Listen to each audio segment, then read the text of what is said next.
I'm Mindy. Todd. Welcome to The Point. Our series of general election debates continues. Squaring off on the issues today are the candidates running for state representative in the Third Barnstable District.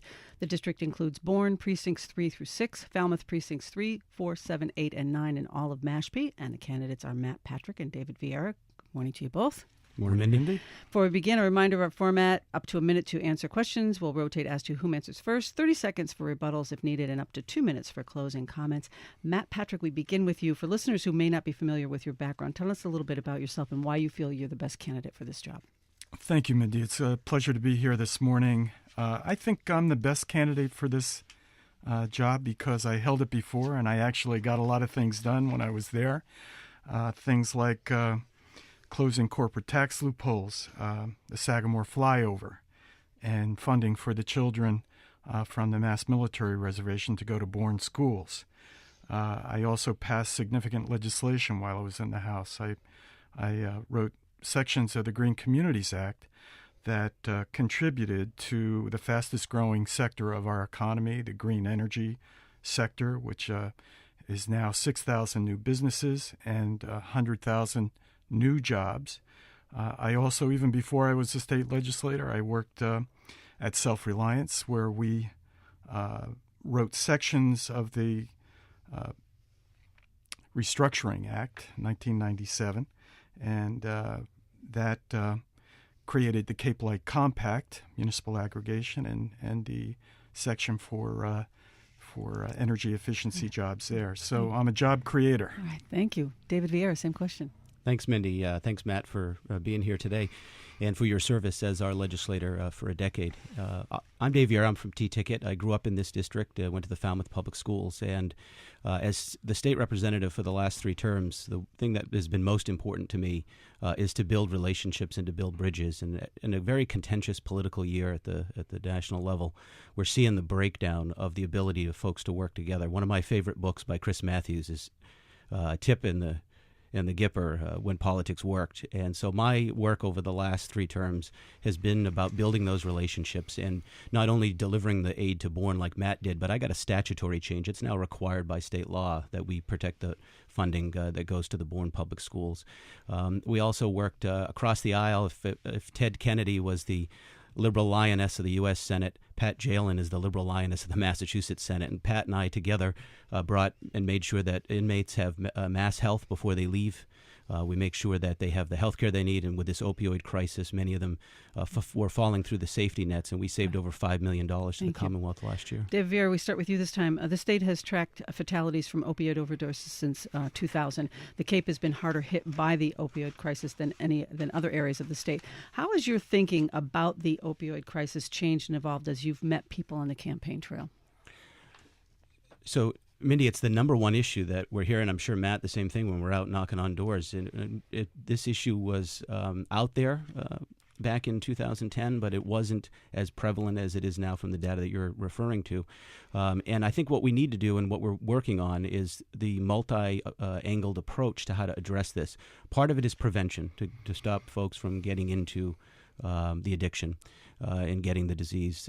The other part is to treat those that have fallen to addiction. And so we're working with prescribers. We passed the law this year to limit prescriptions and make sure there's a check-in period. But we also need to look at alternative treatments. We need to bring long-term treatment beds to Cape Cod. We put 150 new treatment beds in the budget this year, but we need more of them on Cape Cod. But that's for abstinence. Medically assisted treatment is also something important, and protective custody was only allowed in Massachusetts for alcohol if you were intoxicated. And through an amendment that I brought to the opioid bill, which didn't make it through conference, but then to the budget, we now have protective custody for incapacitation for drugs. Thank you. Matt Patrick, same question. Yes, I would. If I get in, I'm going to fight for rehab on demand. Right now, we don't have that capacity, and even if people want to get into rehab, they can't find a bed.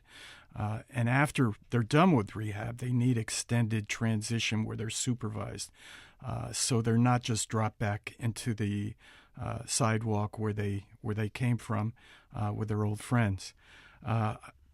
I also want to see if we can get a high school down here that's dedicated to rehabbing younger addicts, whether they're alcoholics or drug addicts. And we have these high schools. We have 5 of them already in the Commonwealth. We need one in southeastern Mass or even the Cape. All right, thank you. 30 seconds. Go ahead. So I've been doing some research on this high school model, and there are some successes and there are some challenges. And so one thing that I'm very cautious about is segregating students into a separate school rather than providing the services that they need to help them with their recovery in the school systems so they can be connected to the sports, the activities, the arts and culture. So I'm not so sure that I want to build a separate high school and put these students away from their friends and their family. Go ahead, Matt. Well, I'm certainly willing to look at the research from previous schools, but I think the real concern is putting them back in with their peers who are going to exert peer pressure for them to begin using drugs again. So that's the whole point of these high schools. Matt Patrick, we'll start with you. 70% of sober home residents are referred from state-funded programs. September 1st, a new law went into effect that says state-funded treatment centers can only refer patients to certified sober homes. Currently, there are only 13 on the entire Cape. How do we deal with this backlog of sober homes seeking certification?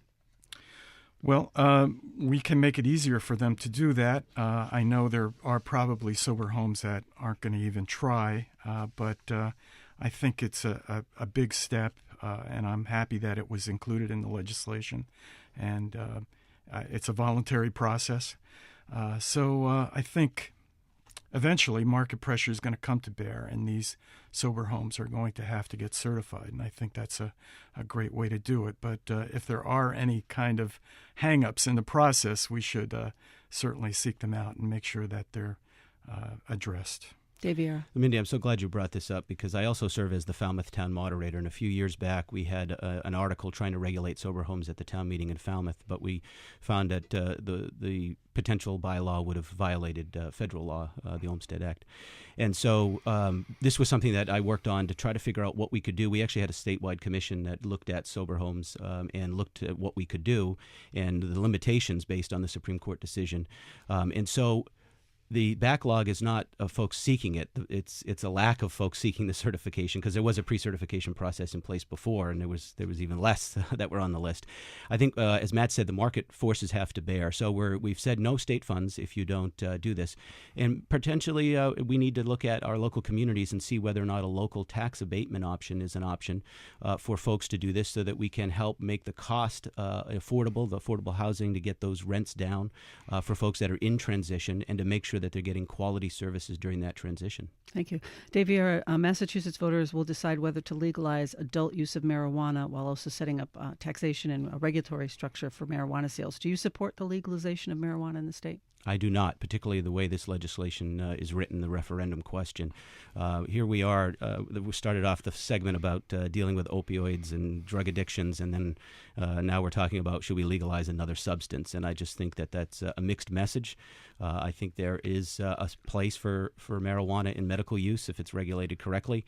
But this isn't just this question is not just about having a joint after work or on the weekend.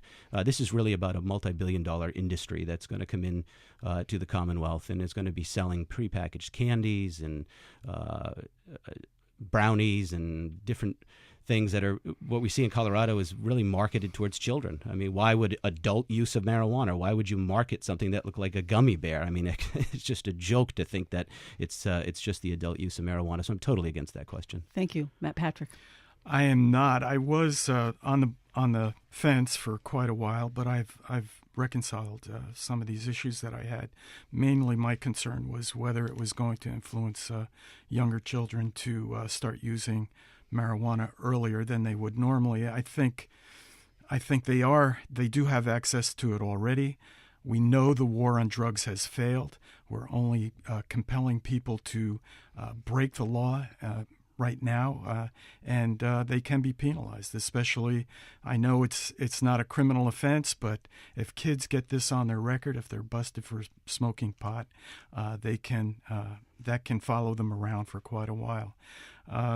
It's working well in Colorado. They have seen tax revenue come from that. They haven't seen an increase in younger people using marijuana, and they have not seen any increases in traffic violations because of marijuana use. Thank you. Dave, you want 30 seconds? So I had a professor at American University in D.C. that used to always tell me the antithesis of every argument is within the argument. So Matt's saying that he's worried that kids are going to carry a record around. The question was posed, and it is written, for adult use of marijuana. So if children are still smoking up, it's still going to be illegal under this law. So it's not really a good justification for why you should pass this question on the ballot, because children would still be prohibited in the Commonwealth from smoking marijuana. Matt? My point was that we're not going to encourage children from smoking to smoke pot earlier by passing this law. That is the point. All right, thank you, Matt. Patrick, we're going to move to wastewater management. Primary cause of nitrogen in our marine waters is nitrogen from on-site Title V septic systems. Other contributors include fertilizers, stormwater runoff, and nitrogen carried by rain.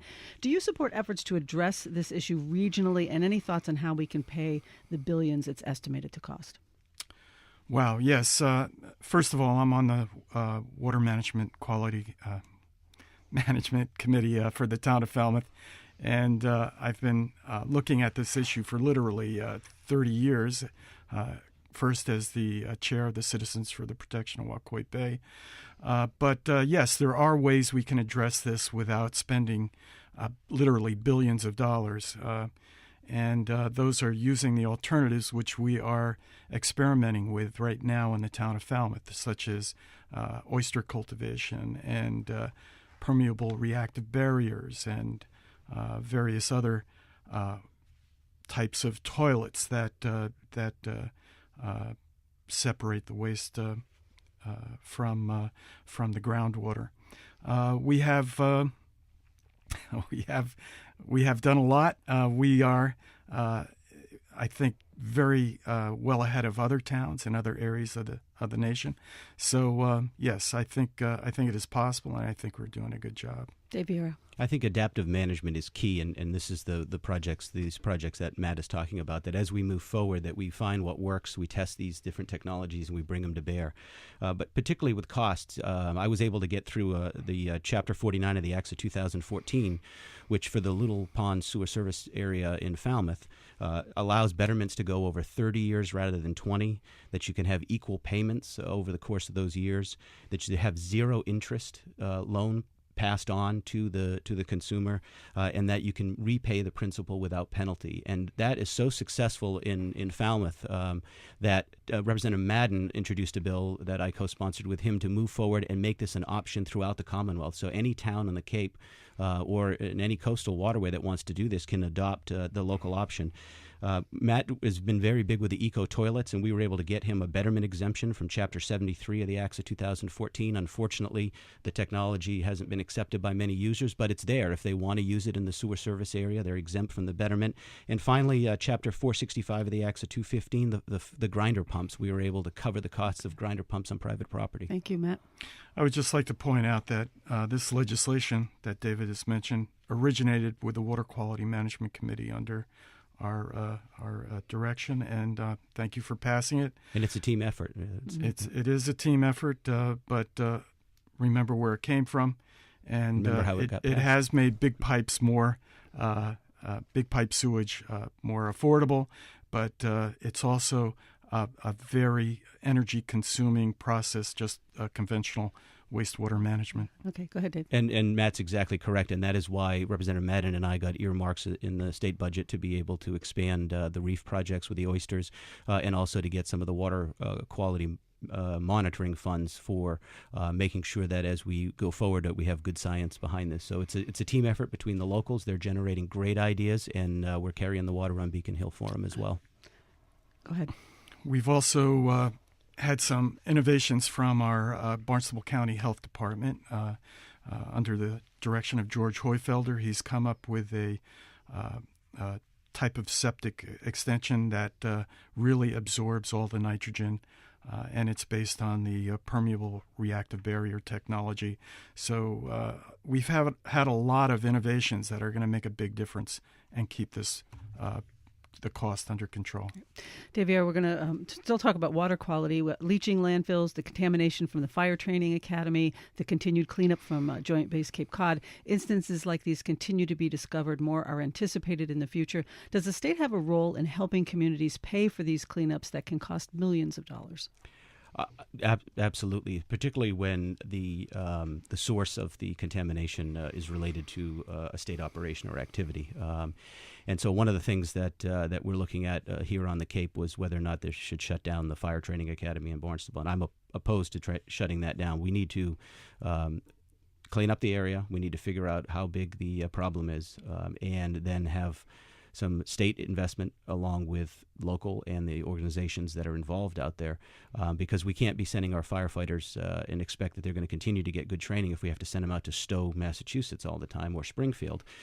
We didn't shut down Joint Base Cape Cod when we found the contamination, but we began working on the cleanup projects. And I was proud in 1994 to have worked for Undersecretary Sherry Wasserman Goodman with the Defense Environmental Restoration Account, overseeing those projects at the Pentagon and looking at the funding streams of the federal government. And so the state needs to do like we did with Vieira for the federal side. We need to do it with the state side as well. Thank you, Matt Patrick. Yes, I think certainly the state needs to help, because otherwise the towns would be hard-pressed to finance these cleanups. I'd like to point out, though, that at the MMR, when we signed a new lease, the state signed a new lease, I insisted among the delegation that the MMR or all military entities would be held responsible for pollution that shows up no matter when. And it was finally adopted, but it was actually a pretty there was a struggle to get the military people to agree to that. But it was put into the memorandum of understanding, and it's still in there today, protecting us from pollution that may show up years later in Falmouth or Mashpee or Bourne. So that's the kind of foresight that we need to protect us from pollution in the future. We're speaking with Matt Patrick and David Vieira, who are running for state representative in the 3rd Barnstable District. If you have a question for our candidates, number is 866-999-4626, or you can email us, thepoint@capeandislands.org. A reminder to direct your question to both candidates. We'll talk more after a quick break. You're listening to The Point. We're talking with Matt Patrick and Dave Vieira, running for state representative in the 3rd Barnstable District. If you have a question, 866-999-4626, or shoot us an email, thepoint@capeandislands.org. Matt Patrick, we start with you. Would you support a move to get more freight shipped to Martha's Vineyard from New Bedford rather than Woods Hole? Yes, I would. That's been an issue for a long time. The residents along Woods Hole Road have long complained about the traffic and the braking and the noise that it creates, and I think it's also a safety issue. We're shipping virtually all of the fossil fuels that go to Martha's Vineyard through Woods Hole, and God forbid we have an accident there. So I think it's about time. I don't know how it can be made affordable, or how we can compel those truck drivers to use that. But I think it's something that needs to be looked at, needs to be worked on. Dave Vieira? Sure. As Matt said, I'm not sure how affordable it is at this point, and so we need to figure out how we can make that happen. And the Board of Governors of the Steamship Authority, I think, should have a serious dialogue and should direct staff to look at a cost analysis of this and to see how this can work. But I would support that. All right.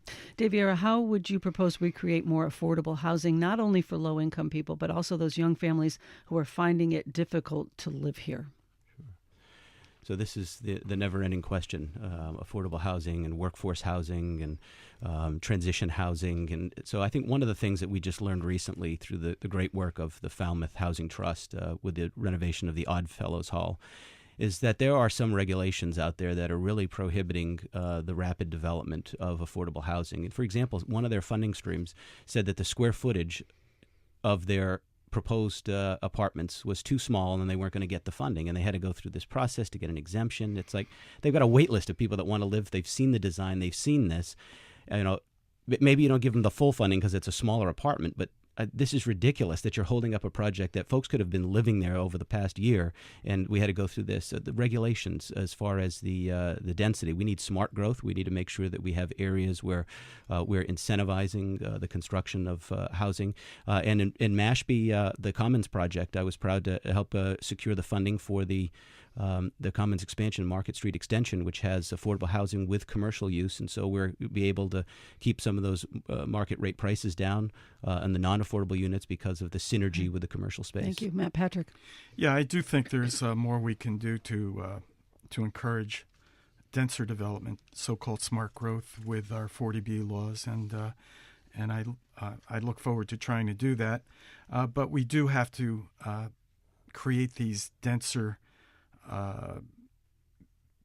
capabilities, or the capability to build denser housing in our transportation hubs where services are located, and to the extent that they're taller buildings. People go to Boston, you go to New York, and you see these row houses that are 4 stories, 5 stories tall. To me, they're not imposing. I don't think they would be, such a problem on the Cape. But anything over 2 stories really gets a workover by local planning boards. So I think this is something that we can look towards the Cape Cod Commission to addressing. All right, Matt Patrick, the goal of Chapter 40B is to encourage the production of affordable housing in towns that have less than 10% of affordable year-round housing. Developers have the right to bypass the local zoning laws. There's been some discussion around moving towards a regional 40B plan rather than town by town, identifying certain areas across the county that would be best suited for affordable housing projects. Would you support that? Sure, I would support anything that would encourage more affordable housing. That is truly one of the biggest problems we have. Our youth of today and younger people, my daughter, for example, my son, they can't afford really to live, to own and buy a house on Cape Cod. And consequently, the Cape is getting much older in average age. By the year 2035, something like 35% of us are going to be over 65. So it's not the future we want to have, and anything we can do to encourage affordable housing, I'm going to be on that. Dave Vieira? Well, I think it's an interesting concept because if we go to a regional 40B, that would mean 10% within the region. And so in order for that to be implemented, we really have to have a discussion as to how the planning mechanism works for that. We have an interesting, unique dynamic in Barnstable County because we have a legislature, we have an assembly of delegates, but the assembly has a weighted vote. Each town has a percentage of the total vote. And so I'd be very curious in this dialogue of regional 40B to reach 10%, who are the decision makers so that we're not in a situation where we're sort of shifting affordable housing and populations from town to town. If we're going to do this, it needs to be in a way that the local decision makers, on behalf of the municipalities, have some equality in the discussion. But if it would move affordable housing forward and workforce housing, I'd be more than willing to enter the dialogue and to see what we can do. All right, thank you. Jeff is calling from Mashpee. Good morning, Jeff. What's your question for the candidates? Hi, good morning. My question is, since both of you have now held the office at one point or another, could you speak from firsthand experience regarding how you view the role of state representative on a daily basis? Dave Vieira, start with you. Well, the role of state representative for me, as I said when I sought to take this office, is that I see the role as being a community leader and a legislator. It's not just going off to Boston to vote on bills, but it's also building coalitions and helping communities and individuals back at the local level. For example, a couple of years ago, I had the pleasure of running unopposed for re-election, and so when the legislature was in recess, I put together a veterans collaborative of 68 organizations and being proactive in bringing those groups together to have a resource directory. And our veterans now can go to CapeCodVeteransDirectory.com and see the various organizations throughout the Cape. And we have an annual summit where we share information. So it's not just going to Boston. That's obviously the formal part of it, but it's also being in the community and being a networker and making sure that folks know the resources that are around them, and then helping individuals with their constituent issues related to state agencies. Thank you, Matt Patrick. It's all of that. It's a never-ending challenge to address all the issues of your district, especially constituent problems. But I think the real mark of a legislator is passing legislation that makes a difference in people's lives. I've done that. As I said earlier, I've written legislation that has created jobs. and I will continue to do that. I think giving people jobs that are well-paying is one of the most important things we can do. And I believe that government has a function there. And I think that's a distinction that can be made between myself and the current state representative. All right, Matt Patrick, we're going to start with you since you mentioned that. Do you support raising the minimum wage to $15 an hour as California and New York have done? I do, and I will fight for that. Here in Massachusetts, we have a proposal to limit that to big box stores and fast food places. And I think that's a very important distinction to make because we have right now corporate welfare. For example, Walmart has encourages their people to get on food stamps and other government programs. So we are subsidizing their employees up to $6.2 billion each year because of they're not paying a decent living wage, and in the end, they're one of the most profitable companies in the United States, if not the entire world. So that's got to end, and we need to, as I said earlier, that's the biggest problem we have on Cape. People not being able to afford to live here, especially our youth. David Vieira.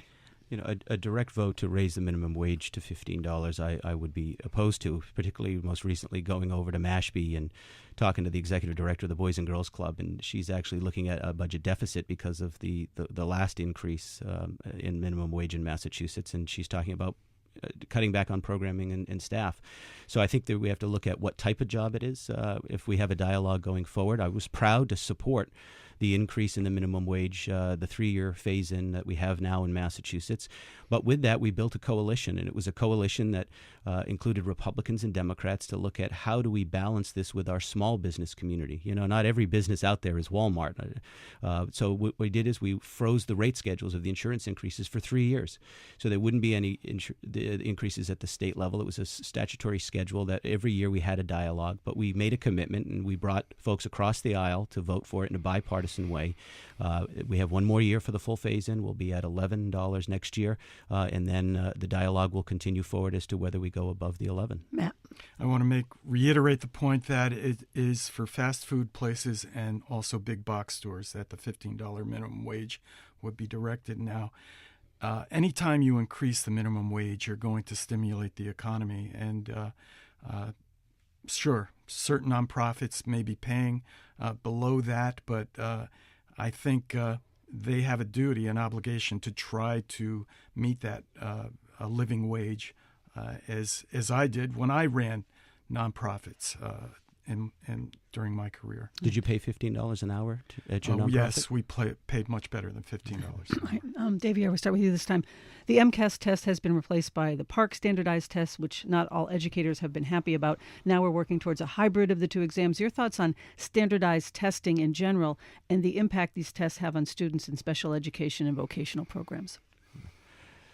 So I'm glad that the Commonwealth paused on Park, had a dialogue, and is now in the process of what we call MCAS 2.0. It's engaging educators, teachers throughout the Commonwealth, and community members and business leaders looking at the best alternative to that particular test. But that is still a test. And in Massachusetts, the Education Reform Act in 1993 said there would be a competency determination. That's the language in the statute.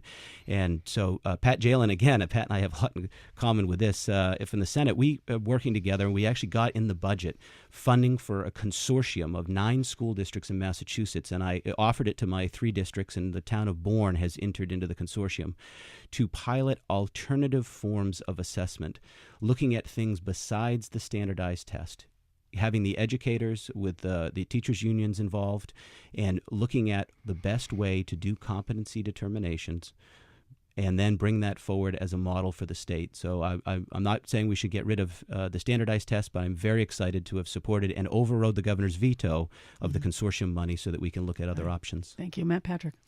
It sounds like a good idea, and I would support that if elected. Knowing Pat Jalen quite well, I think she's probably put a lot of time into it, as has David. And I'd be interested in finding out what those alternatives are. You look at some of the other countries that do very well nationally with their test scores or with their education, and Finland is an interesting example where they, especially in the younger grades, spend more. They don't have homework, and they spend much more time out on the playground than we allow our children. And for some reason, they're doing better in school. So we need to look around the world and see what's going on and see how we can make education more fun for kids. Thank you, Matt Patrick. Kathy has wrote in an email. She says, how will the candidates support economic revitalization on Main Street in Buzzards Bay? Matt Patrick. Well, I think revitalizing Buzzards Bay is a critical issue for the town of Bourne. They've put some money into it. I know when I was in, I got a budget item in to provide some funding to study using Buzzards Bay as a railhead, a transportation hub for a train, hopefully a commuter train. David's been very involved with that. I give him a lot of credit for staying on top of that. And I think that would be a great way to revitalize Buzzards Bay if we could reestablish that as a rail hub transportation center for the Cape. We need mass transportation to bring people to the places where the jobs are.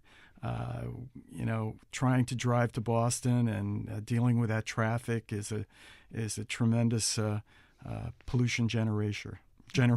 Thank you, David Vieira. I think it's a multifaceted approach, and commuter rail, I think, is one piece of that. But most recently, I was able to work with MREC to get the Seaport Economic Council to give a grant to be able to establish a hydrokinetic test turbine site in the Cape Cod Canal. And the permitting is completed with the U.S. Army Corps of Engineers, and installation is going to be happening here shortly. They're out there with the contractors already. And this would bring research and development of hydrokinetic turbines. It's not just the project like at the Maritime Academy where it's one turbine and they're studying and learning about it. This is where you develop the technology and you can bring in the jobs. So I think that's one piece of it. The other issue is we have some developers that wanted to come in with projects locally in Buzzards Bay, but they're having a wastewater capacity issue. And so I've been working with the wastewater management committee in the town of Bourne.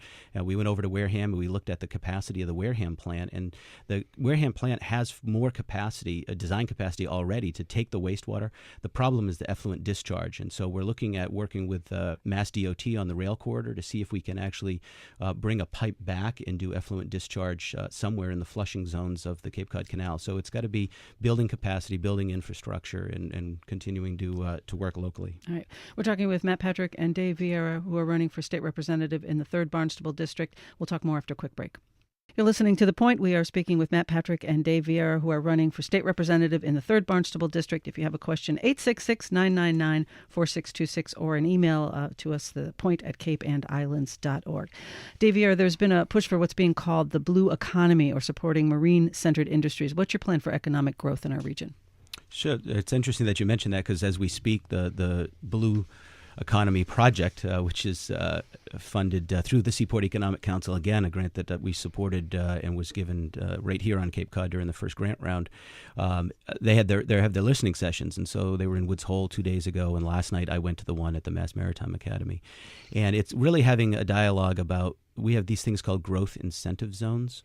And so we had some conversations last night at the session about, do we have some blue economy incentive type zones where we really look at the competitive advantage of Cape Cod, not just as a tourist destination, but really as an area that's connected and lives and breathes the coastal environment. And so how can we leverage that, whether it be engineering, technology, manufacturing related to the ocean, or even the arts and culture. We have such a vibrant creative community here on the Cape, and being able to find ways to have the creative community in a focused way work on the blue economy. So we're very excited about the future of this dialogue. It's a paradigm shift for many, and we look forward to continuing to work with the Cape Cod Chamber. Matt Patrick.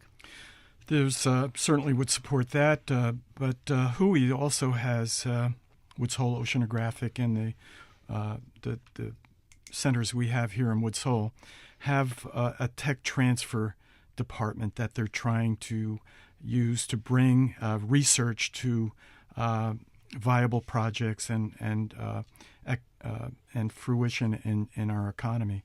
I think the state can play a role in that, either matching their funding or funding it outright. I think those are important projects that lead to more economic development right here in Massachusetts, and we need to encourage that. I would also encourage offshore wind projects, such as are scheduled to happen south of Martha's Vineyard.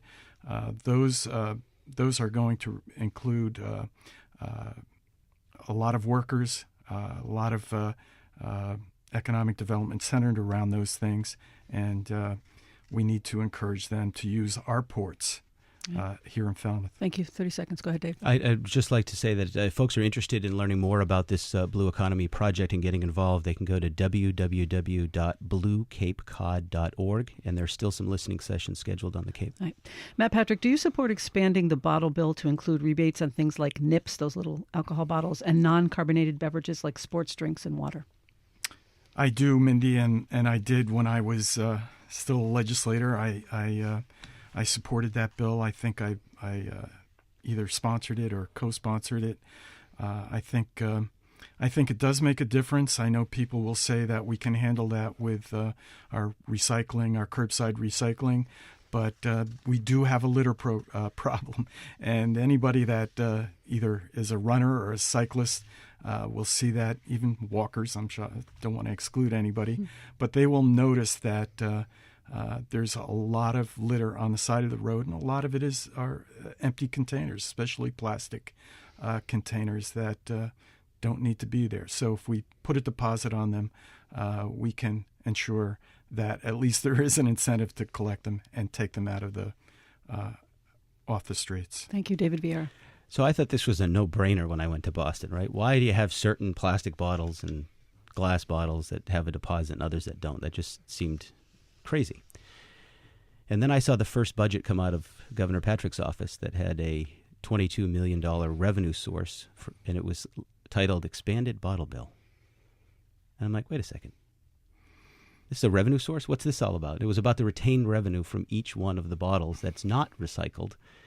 And the governor was proposing it to be a revenue source in the budget. And so I got very curious about how this system works and started looking into it. And most recently, this past session, we had folks from Delaware come up to the State House who have actually got rid of the deposit completely and have worked on putting a surcharge on the wholesale distribution of the bottles and cans, and then invested it in their recycling programs. And in the end of the 2-year cycle of which they've been collecting the data, recycling has gone way further than it would have if they had just raised additional deposits on bottles and cans that weren't a deposit. So I think we need to have a little more dialogue about this and look at the data from Delaware. And if we're going to stay with the deposit, all bottles and cans should have it. But I'm not so sure we should stay with it. I think there might be a better way to do this. Thank you, Matt.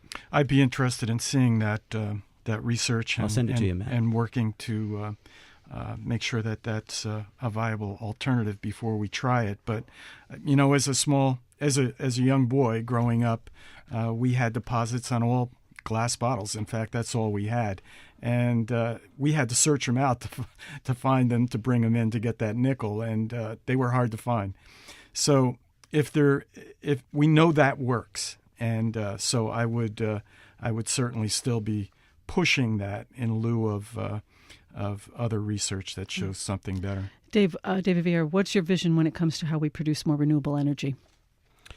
Actually goes back to how we create some economic activity in Buzzards Bay. So we need to look at the new industries. One thing Matt mentioned was the deep offshore wind. I supported that legislation as well. I think that's one piece of it. But we need to continue to do research and development and look at ways that we can reduce the cost of the renewable energy portfolios. And hydrokinetic power, I think, is going to be the wave of the future. These tidal actions, every day the tides flow, and if not every day does the wind blow, not every day does the sun shine. If the tides stop flowing, we have more problems than renewable energy. So I think we need to continue to utilize the hydro that's available.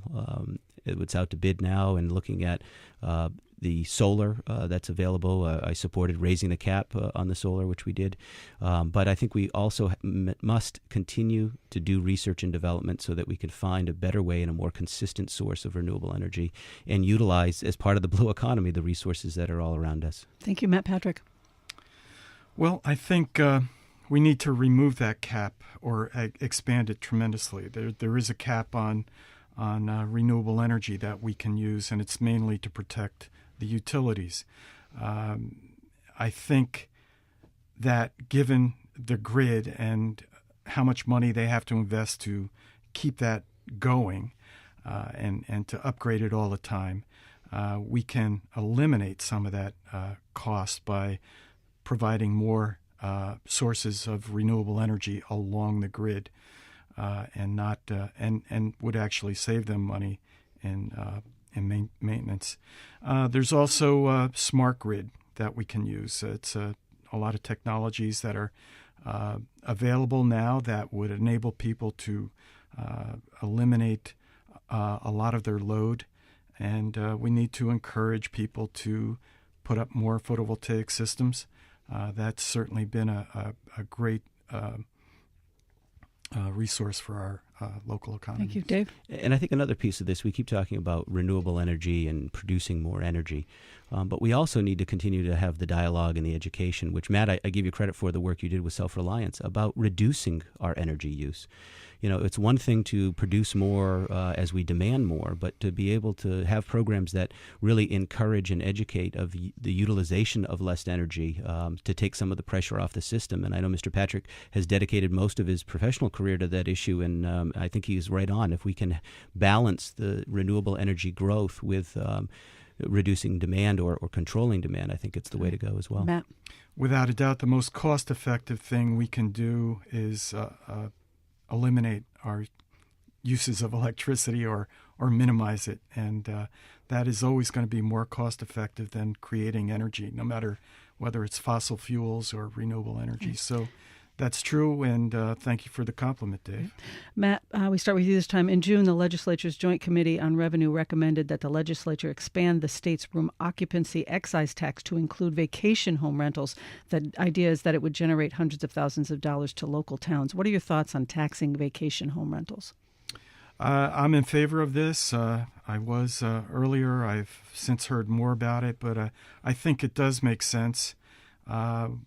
If people are going to rent their homes and they're going to be competing with motels, hotels, and even bed and breakfasts, they ought to be paying the occupancy tax for tourists as well. Thank you, Dave Vieira. I think this is a very nuanced issue, as we saw on the floor of the Falmouth Town Meeting. There's actually, Falmouth has petitioned the legislature to allow this, and we actually amended the proposal right out at the town meeting because right here in Woods Hole you have folks, students that come in the summer, and so they might be renting for a short period of time in an internship. Now, should there be a room occupancy tax on that rental for them that are here for a few weeks on their internship? Most folks thought not, so we put some language to try to deal with that issue. We also have a small group of folks on the Cape that actually rent out their homes in the summer so that they can pay their mortgage in the winter, and so they're living in smaller buildings on the property, or they're living in with family members over the course of the summer so they can do that. So it's a nuanced issue. What I do support would be having the statewide authorization for this, a local option, and then let the communities have that dialogue as if it fits their community. If they're interested, they want it, and then they adopt it locally. We're going to move to closing comments now, and David Vieira, you go first. 2 minutes. Well, thanks, Mindy, and thanks, Matt. This has been a great opportunity for us to share some of our thoughts with the folks in the Cape, and particularly in the Third Barnstable District. Over the last 6 years as state representative, I've learned to build relationships which are built on trust, mutual respect, and differing philosophies.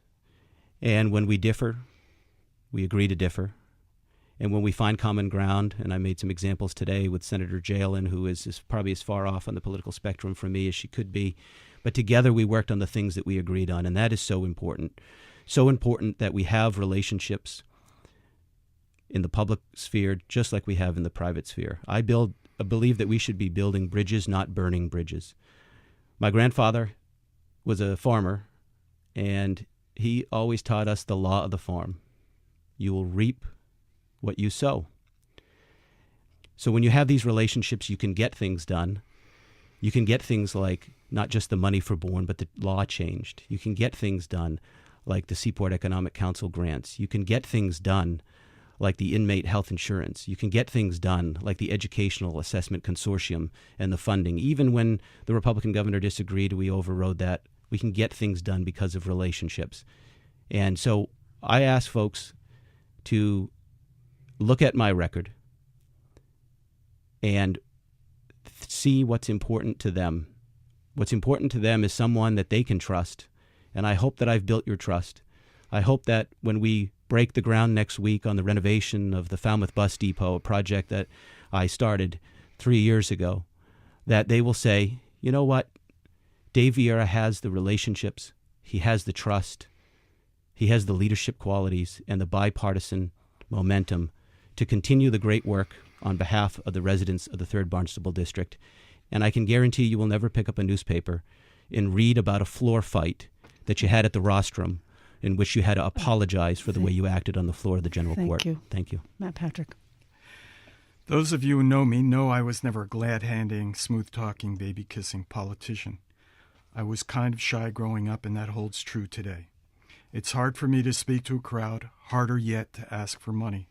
I have to be confident that I am your best choice before I can ask for your vote, and I am. Your vote is a big deal to me. It's your trust in me that I will do the best I can, and I don't ask for it lightly. I wouldn't be running if I didn't think I can make a difference.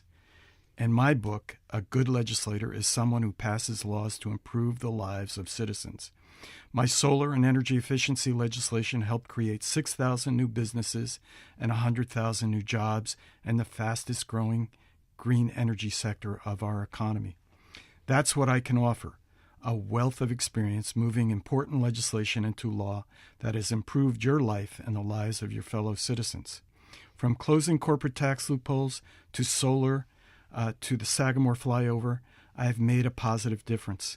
I will work to make changes to deal with serious problems we have today. Income inequality is a real problem, and we can do something about it by raising the minimum wage. Drug addiction is a crushing problem. We can do much more to fight it than we are doing currently. Who doubts we need more affordable housing? Our healthcare system is a disgrace. People should not be paying $1,000 deductibles to get health care. Let's help people refinance their student debt. It's holding down the economy, and we can do more to provide reasonable interest rates. Global warming is real. We ignore it at our own peril and that of future generations. We can find more creative ways to slow it down that are good for the economy, good for your pocketbook, and the environment. If you want these issues addressed, then vote for me in November 8th, and stand with me, and I will stand for you in Boston. All right, thank you. I want to thank both my guests, Matt Patrick and Dave Vieira. The general election is Tuesday, November 8th. Join us for more debates throughout the month. And, of course, on election night, you can hear our debates and find links to the candidates on our election page at our website, capeandislands.org. Thanks for listening. I'm Mindy Todd.